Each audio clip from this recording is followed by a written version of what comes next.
तो last class में हमने कॉम्प्लेक्स नंबर चैप्टर खत्म कर लिया था and today we are gonna start new chapter for the revision that is straight lines. Straight line वैसे हमने रिसेंटली ही पढ़ा है, तो I hope most of you remember it. ये चैप्टर मैंने पहले बताया, it is totally understanding based.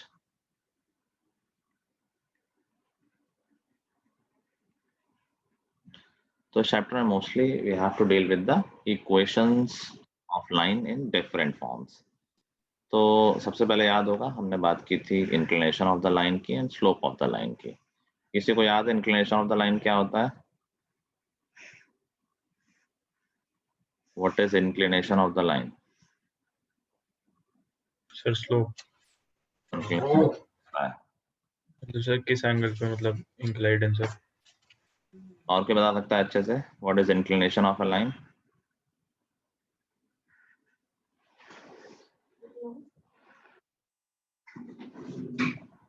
क्या है भाई? बेसिक चीजें हैं, इसमें रिवीजन थोड़ी चाहिए, चीज तो समझने वाली, एक बार समझ ली, बोलने वाली चीज थोड़ी ना है। Positive angle made with the axis. ठीक, it is the angle made by the line with positive direction of x-axis in anti-clockwise direction। इतना सब कुछ बोलना जरूरी है कि angle made by the line with positive direction of x-axis in anti-clockwise direction, इसको बोलते हैं इंक्लिनेशन। और इसी से स्लोप भी डिफाइन हो जाता है। फिर स्लोप क्या हो जाएगा? tan theta. अगर थीटा इंक्लिनेशन है, then slope is defined as m is equal to tan theta। Okay, can we find slope by another formula? कोई और तरीका भी है?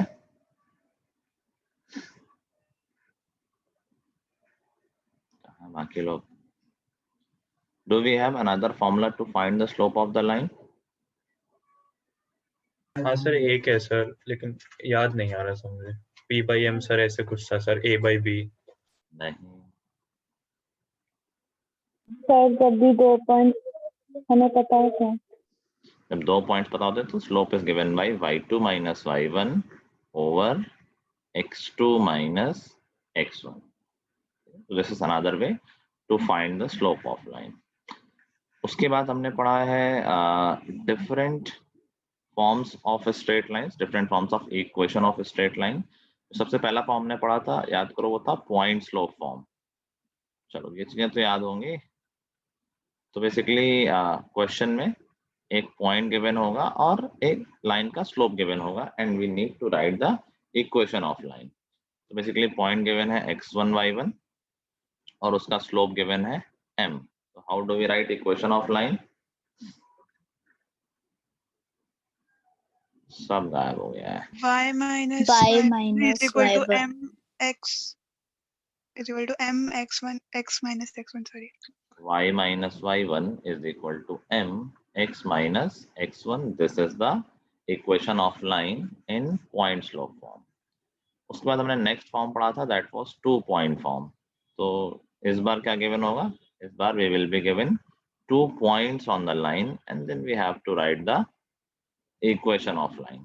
2 पॉइंट फॉर्म, ये पॉइंट स्लोप फॉर्म जैसा ही है, इसमें स्लोप गिवन नहीं है, बट अभी हमने जस्ट डिस्कस किया है कि 2 पॉइंट की हेल्प से हम स्लोप निकाल सकते हैं। तो अगर लाइन पे पॉइंट्स गिवन है x1 y1 और x2 y2, in that case equation of line हो जाएगी y minus y1 is equal to, slope निकाला जा सकता है, that would B y2 minus y1 over x2 minus x1 into x minus x1।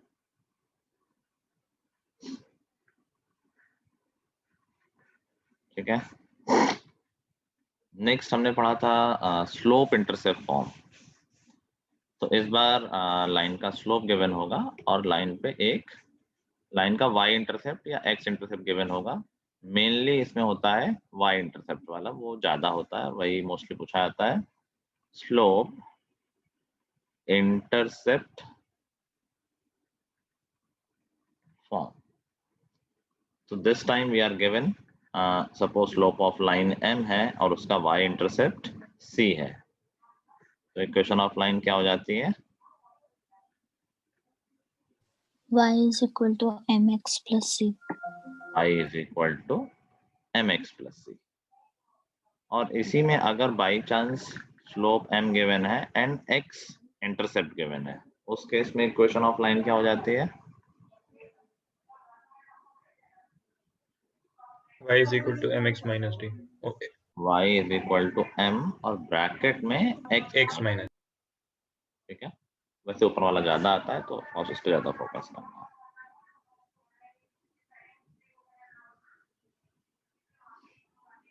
Uncle कब से मैंने एक्टिव हो, क्या हो गया? सर फोन पे क्लास कर रहा हूँ,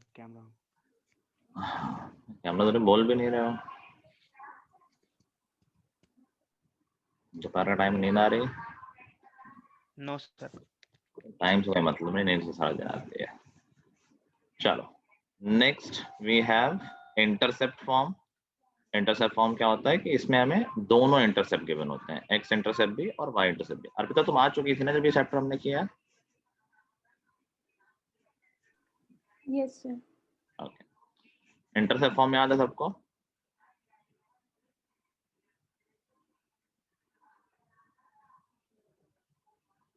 मैंने एक्चुअली नया राइटिंग पैड मंगाया है तो थोड़ा सा लिखने में प्रॉब्लम हो रही है। इंटरसेप्ट फॉर्म तो वो x बाय a वाला इसमें x और y दोनों इंटरसेप्ट गिवन है, a और b। In that case equation of line हो जाती है x upon a plus y upon b is equal to 1।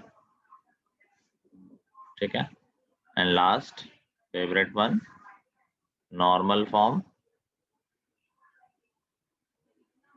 तो इस बार क्या गिवन होता है? In the normal form we are given the distance of the line from the origin, that is basically length of normal हो जाएगी origin, normal perpendicular line को ही बोलते हैं।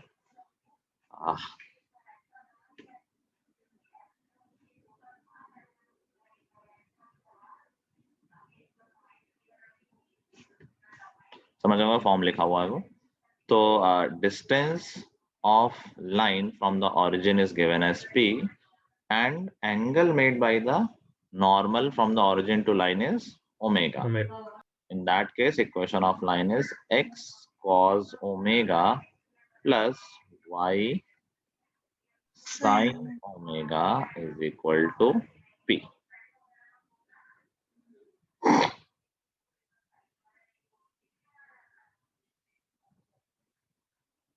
So these are all different kinds of form जो हमने discuss किए हैं।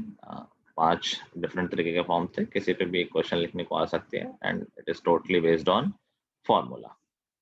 Then हमने मूव किया था जनरल फॉर्म में। जनरल फॉर्म याद है जो क्लास 10th में पढ़ते हैं, ax plus by plus c is equal to 0। And then question आता है कि जो जनरल इक्वेशन ऑफ लाइन है, जनरल फॉर्म की लाइन है, we have to convert it into various different form. पांचों में कन्वर्ट नहीं कर सकते हैं, but from general form we can convert an equation to point slope form,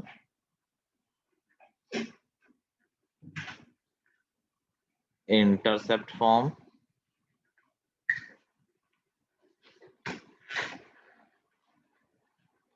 and normal form. किसी भी जनरल इक्वेशन को इन 3 फॉर्म में कन्वर्ट किया जा सकता है। ये मोस्टली ट्रांसपोज करने का काम होता है, कुछ खास काम नहीं होता है। कभी किसी जनरल इक्वेशन को अगर हमें पॉइंट स्लोप फॉर्म में कन्वर्ट करना होता है तो हम क्या करते हैं?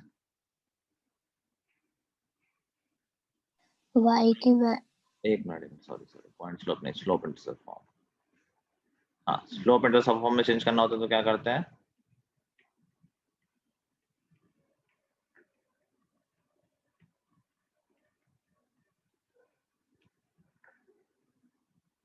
याद है किसी को स्लोप इंटरसेप्ट फॉर्म क्या होता है?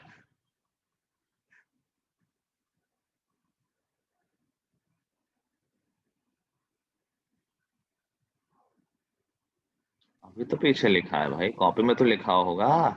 बैल हो क्या बिल्कुल सब? सर जिसमें स्लोप और एक इंटरसेप्ट दिया जाता फॉर्म होता है। अभी कौन सा था, y is equal to mx plus C है ना। हाँ तो जनरल फॉर्म को अगर y is equal to mx plus C form में चेंज करना है तो क्या करना होता है, y को एक तरफ रहने दो और बाकी सब कुछ राइट हैंड साइड ले जाओ। तो इसी इक्वेशन को मैं कैसे लिख दूंगा, y is equal to c को राइट हैंड साइड में ले गए, ax को भी राइट हैंड साइड में ले गए एंड देन b से डिवाइड कर दिया। तो y is equal to minus a upon b x minus c upon b. यही हमारी लाइन जो जनरल फॉर्म में थी ये कन्वर्ट हो गई स्लोप इंटरसेप्ट फॉर्म में।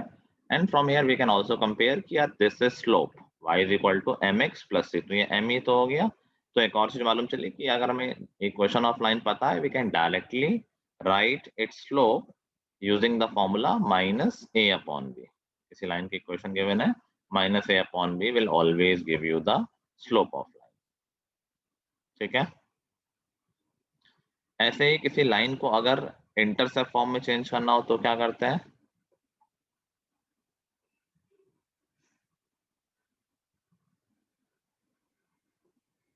किसी लाइन को इंटरसेप्ट फॉर्म में चेंज करना है तो क्या करते हैं,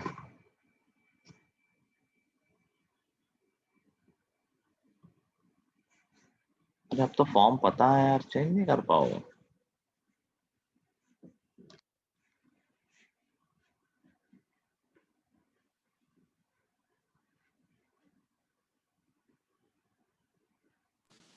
सर सी को राइट साइड लाके फिर सी माइनस सी से डिवाइड कर देंगे। बिल्कुल, हमें इंटरसेप्ट फॉर्म में चेंज करना है, मतलब बनाना है x upon a plus y upon b is equal to 1।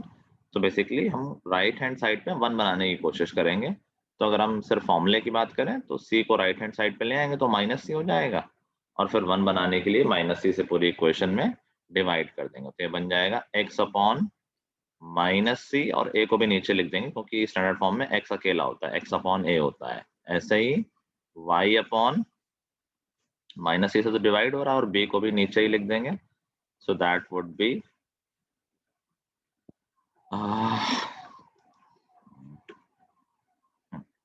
y upon minus c upon b is equal to 1। तो जो x के नीचे आएगा वो x इंटरसेप्ट हो जाएगा और जो y के नीचे आएगा वो y इंटरसेप्ट हो जाएगा। And the last one, how do we change general form of equation in normal form. सबसे सिंपल यही था वैसे, अंडर रूट ए स्क्वायर प्लस बी स्क्वायर से डिवाइड कर दो। पूरे इक्वेशन को अंडर रूट ए स्क्वायर प्लस बी स्क्वायर से डिवाइड कर दो। तो x A x upon under root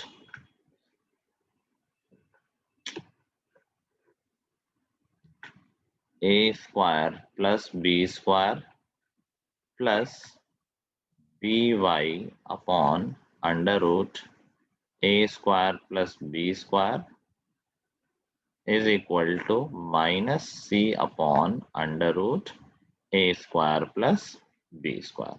अभी बस यहाँ एक चीज ध्यान रखनी होती है कि जो राइट हैंड साइड में आया है दैट इज पी, अगर याद करो तो x cos omega plus y sine omega is equal to p होता है। तो जो राइट हैंड साइड में आया है वो हमें पॉजिटिव लेना है। तो अगर बाई चांस ये नेगेटिव हुआ तो पूरी इक्वेशन में माइनस से मल्टीप्लाई कर देंगे और अगर पॉजिटिव हुआ तो कुछ नहीं करेंगे।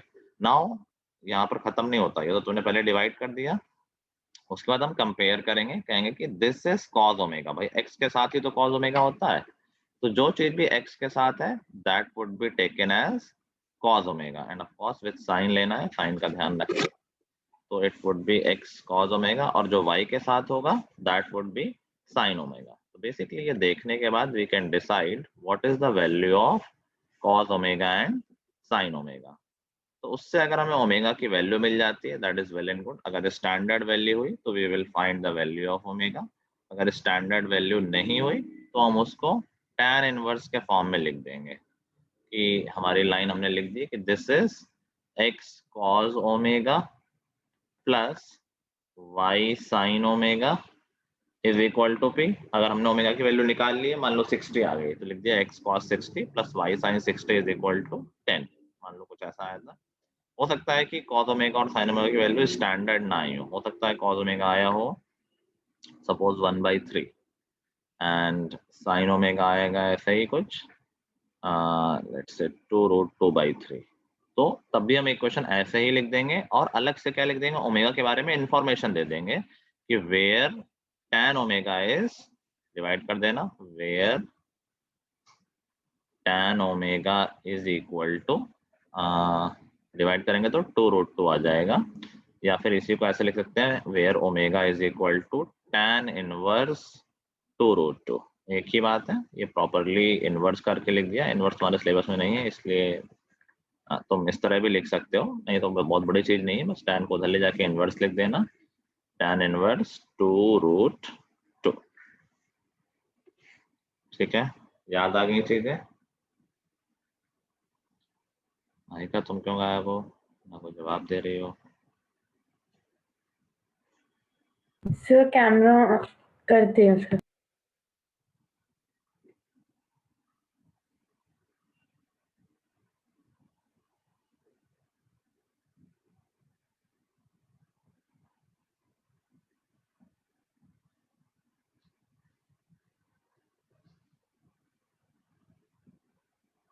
याद आ रही चीजें कि एकदम नया लग रहा है?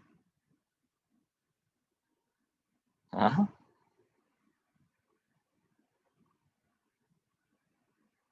नहीं लग रहा, मुझे लग रहा मोस्टली लोगों को तो। चलो लिख लिया। And I think we have one more thing, distance of a point from a line। अगर कोई लाइन की इक्वेशन हमें पता है, ax plus by plus c is equal to 0, and कोई पॉइंट है, ये भी गिवन है x1 y1, तो distance of A point from line का डायरेक्ट फॉर्मूला होता है, याद है, d is equal to ax1 plus a by1 plus c1 upon plus by1 plus c upon upon under root a a square square plus b square। पर mod लगा होता है कि डिस्टेंस नेगेटिव नहीं लेते, तो अगर बाई चांस नेगेटिव आ रहा है तो मॉड ले लेंगे। ठीक है, एकदम सिंपल फॉर्मूला है, x में x1 की वैल्यू डाल देनी है और y में y1 की वैल्यू डाल देनी है। एक चीज मिस हो गई है, एंगल बिटवीन टू लाइंस, दो लाइन के बीच का एंगल का फॉर्मूला याद है?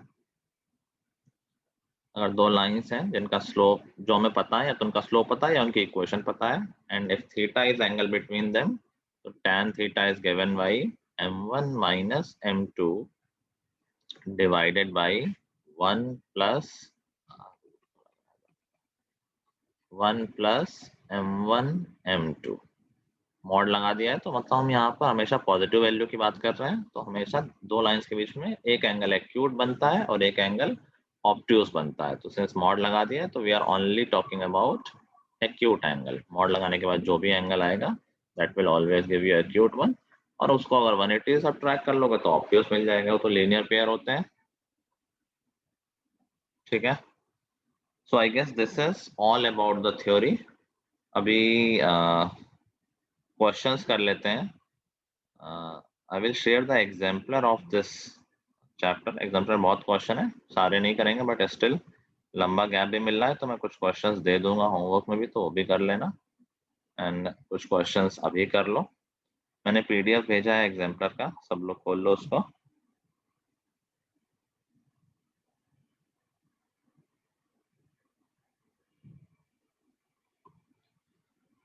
सीधे पेज नंबर, मतलब पीडीएफ के पेज नंबर 14 पे आ जाना, या फिर बुक के 178 पेज पे। इसमें शॉर्ट आंसर टाइप क्वेश्चन है। So right now you can start doing some questions, time है हमारे पास उसमें। क्वेश्चन नंबर 1,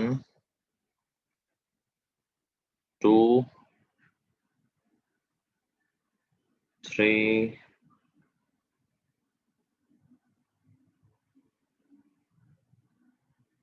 4,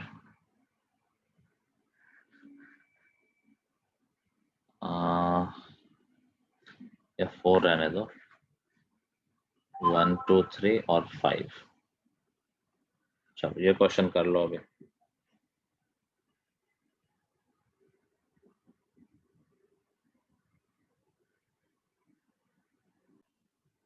आंसर भी मैच करा लेते हैं। फर्स्ट का answer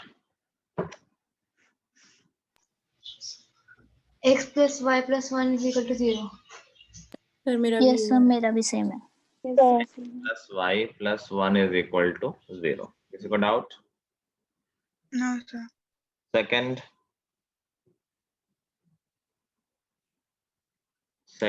x minus 4y plus 3 is equals to 0. Equal to 0. सबको आ गया है? ये तो मेन क्वेश्चन है. तो गुड, आ गया. तो 3 सर ये नहीं आया सर नहीं आया. 60. थर्ड में कहना find the angle between the lines. तो दो लाइन के बीच का एंगल निकालना है, तो उनका स्लोप चाहिए होगा. क्या हमें स्लोप डायरेक्टली दिख रहा है? Yes sir. देखो y is equal to mx plus c होता है. तो x के साथ जो भी आ रहा हूँ कि y is equal to already left side में है, तो सीधे x के साथ जो भी है वो स्लोप ही तो है. तो हम बोल सकते हैं m1 हो गया 2 माइनस रूट 3. सर. जो आपने अभी बोला सर एक और बार बोल देंगे. y is equal to mx plus c form में अगर लाइन हो तो बहुत आसान है स्लोप देखना. m डायरेक्टली मिल जाता है. तो गिवन जो इक्वेशन है वो mx प्लस c के फॉर्म में ही तो है. हाँ सर ठीक है सर. तो हम डायरेक्टली देख सकते हैं कि slope of first line is 2 minus root 3 है. और ऐसे स्लोप ऑफ सेकंड लाइन बोल सकते हैं 2 प्लस रूट 3 है. Plus root 3. एकदम स्लोप मिल गया फिर तो कोई दिक्कत ही नहीं है. तो मुझे दिख नहीं रहा है कार्तिकेय के अलावा. tan theta is equal to, दोनों को सब्ट्रैक्ट कर देंगे m1 माइनस m2. ऑर्डर समझ में यहाँ मतलब नहीं क्योंकि मॉड लगना है लास्ट में, तो मैं पहले 2 प्लस रूट 3 ले रहा हूँ. तो सब्ट्रैक्ट करेंगे तो दैट वुड बी 2 रूट 3 आ जाएगा सब्ट्रैक्ट करने पे. 2 और 2 कैंसिल हो जाएगा और नीचे आ जाएगा 1 plus m1 m2.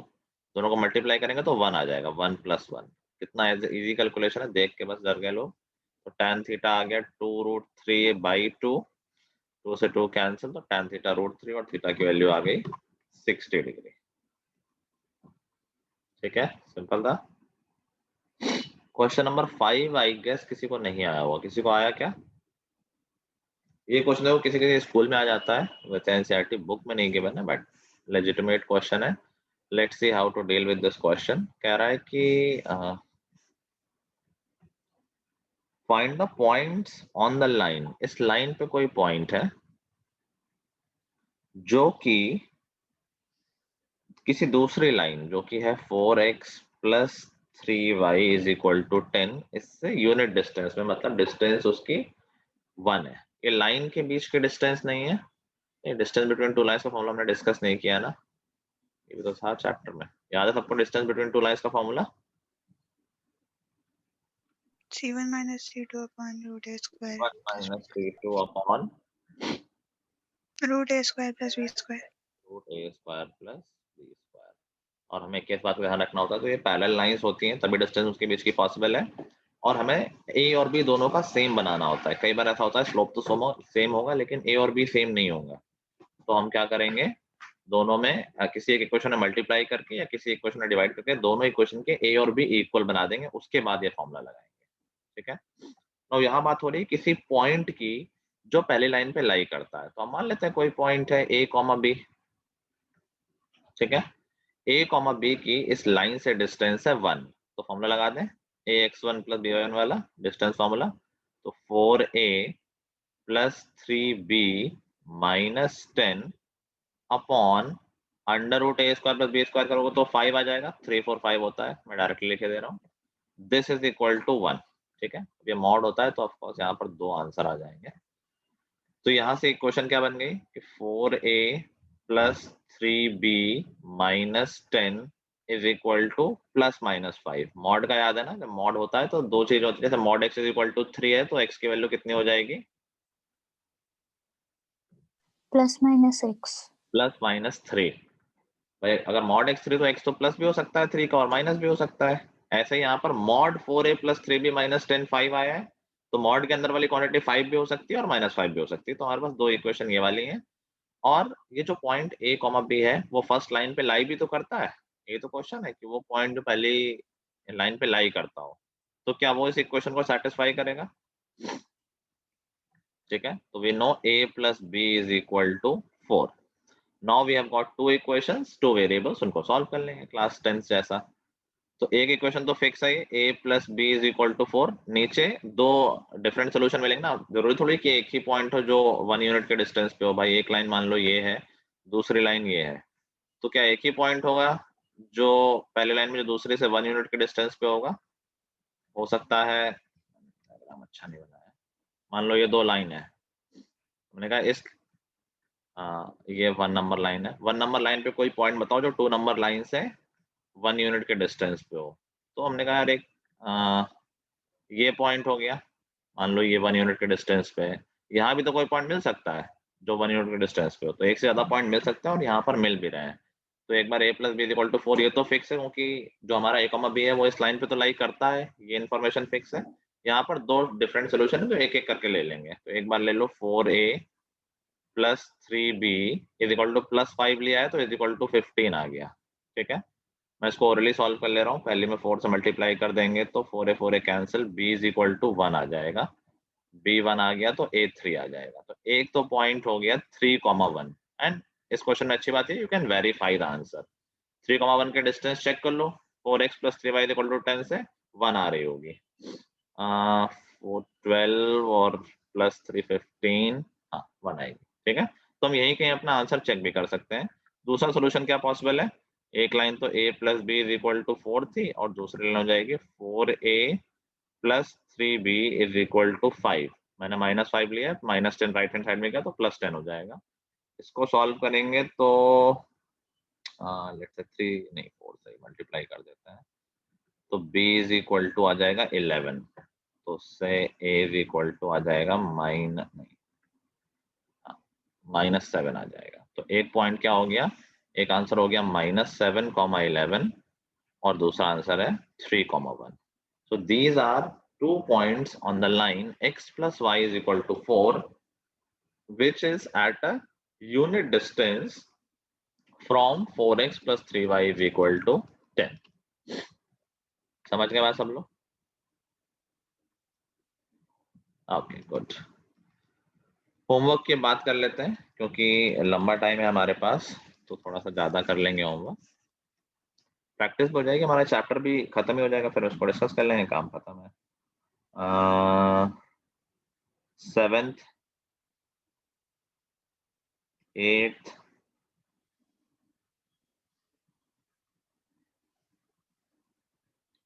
10th 11th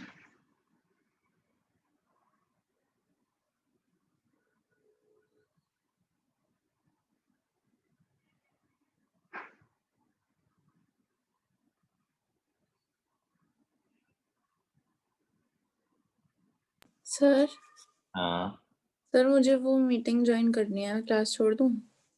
वो किसी और से पूछ लेना। हाँ सर ठीक है।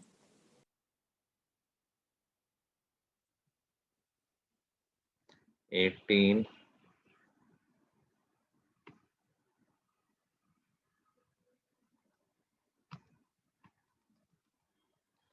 फिर सारे ऑब्जेक्टिव क्वेश्चन,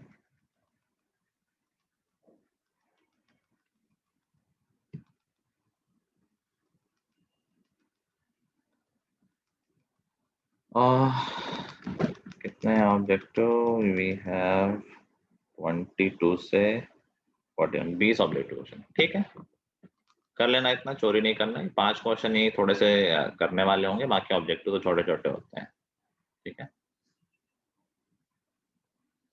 चलो फिर ये करके आना, ये डिस्कस करेंगे नेक्स्ट क्लास में। ठीक है, नेक्स्ट क्लास तो हमारी मंडे होगी। So merry Christmas in advance, have fun. Thank you sir. ठीक है, एंजॉय करना, थोड़ी सी पढ़ाई भी कर लेना। Thank you sir. Thank you sir. Thank you, sir.